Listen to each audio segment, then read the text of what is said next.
অবশেষে বাংলাদেশ থেকে ব্যান হয়ে গেল টিকটক। বাংলাদেশ থেকে টিকটকটা ব্যান হয়ে গেছে, আস্তে আস্তে সবার অ্যাকাউন্টেই কিন্তু প্রবলেম দেখা দিচ্ছে। যেমন নাকি ভিডিও দেখা যাচ্ছে না, আরও অনেক রকম প্রবলেম দেখা দিচ্ছে, কারো অ্যাকাউন্ট লগ ইন করা যাচ্ছে না। এখানে আপনার বিভিন্ন প্রবলেম দেখা দিচ্ছে টিকটক অ্যাপসে, কারণ টিকটক অ্যাপসটি বাংলাদেশ থেকে ব্যান করে দেওয়া হয়েছে। এখানে এই ওয়েবসাইটে কিন্তু বিপিএন ওভারভিউতে দেখা যাচ্ছে টিকটক বাংলাদেশ থেকে ব্যান করে দেওয়া হয়েছে। How to access TikTok in country start banded it. এখানে আপনার এই যে কয়টা লিস্ট আছে, কোন কোন দেশ থেকে টিকটক ব্যান করে দেওয়া হয়েছে সবগুলো লিস্ট কিন্তু এখানে আছে। এই ওয়েবসাইটে কিন্তু আমরা দেখতে পাচ্ছি ইতিমধ্যে বাংলাদেশ থেকে টিকটক ব্যান হয়ে গেছে, সেটা দেখাচ্ছে। হ্যাঁ, আপনাদের চিন্তার কোনো বিষয় নাই, কিভাবে টিকটক চালাতে হবে সেটা আপনারা অনেকেই জানেন, আর কিভাবে চালাতে হবে সেটি আমি আপনাদেরকে আমিও দেখিয়ে দিব। আর যেটা বাংলাদেশ থেকে ব্যান হয়ে গেছে সেটা চালানো উচিত বলে আমি বলবো না, কারণ এটা যেহেতু খারাপ একটি অ্যাপ সেজন্য কিন্তু ব্যান করে দিছে। আর এটা চালালেও কিন্তু আপনার বিভিন্ন প্রকার আপনার উপরে আসতে পারে, আইনি দণ্ডনীয় অপরাধ হয়ে যাবে টিকটক অ্যাপটিকে চালানো। যেমন সেম লাইক ফ্রি ফায়ার, এই ফ্রি ফায়ারও কিন্তু বাংলাদেশ থেকে ব্যান করে দেওয়া হয়েছে, সেটা বিপিএন দিয়ে কিন্তু ফ্রি ফায়ারটা চালানো যায়। এখান থেকে আমরা যদি প্রথমত লিস্টে চলে যাই কোন কোন দেশ থেকে, এই যে দেখুন এখানে লেখা আছে লোকেশন, স্ট্যাটাস, রিজন। মানে এখানে বলা হচ্ছে লোকেশনে, যে দেখুন এখানে এই লিস্টে কিন্তু বাংলাদেশও আছে।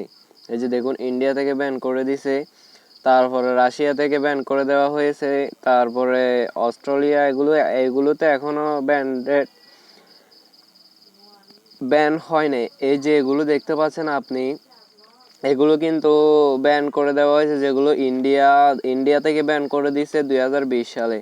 তারপর রাশিয়া থেকে ব্যান করছে, এই যে দেখুন 2022 সালে। ওয়ার ইন ইউক্রেন, এটা রাশিয়া থেকে কি জন্য ব্যান করছে, এখানে রাশিয়া থেকে ব্যান করছে হলো যে ইউক্রেনের কারণে, ইউক্রেন যুদ্ধের কারণে কিন্তু রাশিয়া থেকে ব্যান করে দেওয়া হয়েছে। তারপরে ইন্ডিয়া থেকে ব্যান করে দেওয়া হয়েছে ডাটা সিকিউরিটি থ্রিট। এখান থেকে ওরা নাকি ডাটা চুরি করছে, যেহেতু এটা চাইনিজ কোম্পানি, টিকটক অ্যাপসটির কোম্পানি হলো চাইনা, সেজন্য ওরা বলতেছে যে টিকটক সরকার গভর্নমেন্ট মনে করে যে টিকটক এই ইউজারদের ডাটা চুরি করে সেটা ওরা সেল দিয়ে দিবে চায়নাতে, সেজন্য টিকটকটাকে ইন্ডিয়া থেকে ব্যান করে দিছে। আর এখান থেকে লোকেশন, এখান থেকে রাশিয়াতে ব্যান করছে ইউক্রেন যুদ্ধের কারণে। তারপর ইন্দোনেশিয়া এখন কনসার্নেট, এখান থেকে বলা হচ্ছে যে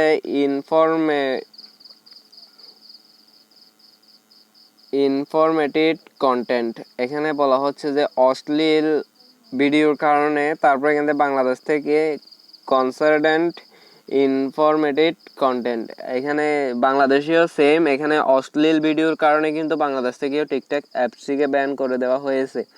আস্তে আস্তে কিন্তু সকল ইউজারদের কাছেই কিন্তু টিকটক অ্যাপসটি বন্ধ হয়ে যাবে, এখনও কিছু সংখ্যক লোক টিকটক অ্যাপসটিকে চালাচ্ছে একদম সহজে। সো এখানে আপনাদেরকে আমি দেখতে পাচ্ছেন নিউজটা দেখিয়ে দিলাম, এটা কিন্তু আমার কথা না, এটা কিসের জন্য ব্যান করা হয়েছে সেটাও আমি বলে দিলাম এটা। আর এখানে এই ওয়েবসাইটে আরও কিছু কিভাবে টিকটক অ্যাপসটিকে চালাবে সেই বিষয়বস্তুগুলোকে দেখিয়ে দেওয়া হয়েছে। এখান থেকে নাম্বার 1 আপনাকে কি করতে হবে। নাম্বার 1 আপনাকে এখানে দেখতে পাচ্ছেন use a VPN to change your location and access TikTok on web browser or mobile or PC. এখান থেকে বলতেছে যে ওরা ভিপিএন চালাতে পারেন, ভিপিএন চালালে আপনি টিকটক অ্যাপসটিকে চালাতে পারেন। তারপর এখানে বলা হচ্ছে 2 নম্বরে change the app store location settings on your iOS device and download the app.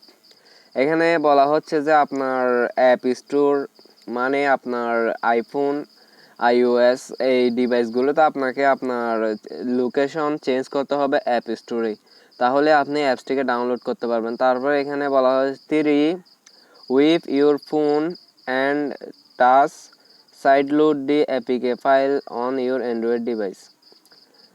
এখানে আপনার এই টিকটক অ্যাপসটিকে ব্যান করে দেওয়া হয়েছে, এই নিউজটা আমরা পাইছি। এই নিউজটা আমরা অনেক ঘাটাঘাটি করার পরে আমরা দেখতে পাচ্ছেন রিডিং টাইম, এখানে 12 মিনিট আগেও এইটাকে আপডেট করা হয়েছে, 12 মিনিট আগেও লোকজন এগুলো খুঁজতেছে নিউজগুলো অনেকেই। এই নিউজটা আমরা অনেক কষ্ট করে কিন্তু খুঁজে বের করেছি আপনাদের কাছে পৌঁছে দেওয়ার জন্য। আমরা নিউজটা আপনাদের কাছে পৌঁছে দিলাম। যদি আপনাদের ভিডিওটি ভালো লাগে তাহলে অবশ্যই একটি লাইক দিবেন। আমাদের চ্যানেলে যদি আপনি নিউ হয়ে থাকেন তাহলে অবশ্যই সাবস্ক্রাইব করে বেল বাটনটিকে অন করে দিবেন। আর যদি আপনার ভিপিএন ছাড়া আপনি যদি টিকটক অ্যাপসটিকে চালাতে চান তাহলে কিভাবে চালাবেন সেই বিষয়টা নিয়ে কিন্তু আমার চ্যানেলে অলরেডি ভিডিও আছে, আপনারা চাইলে দেখে নিতে পারেন। ধন্যবাদ, আসসালামু আলাইকুম, ভালো থাকবেন সবাই।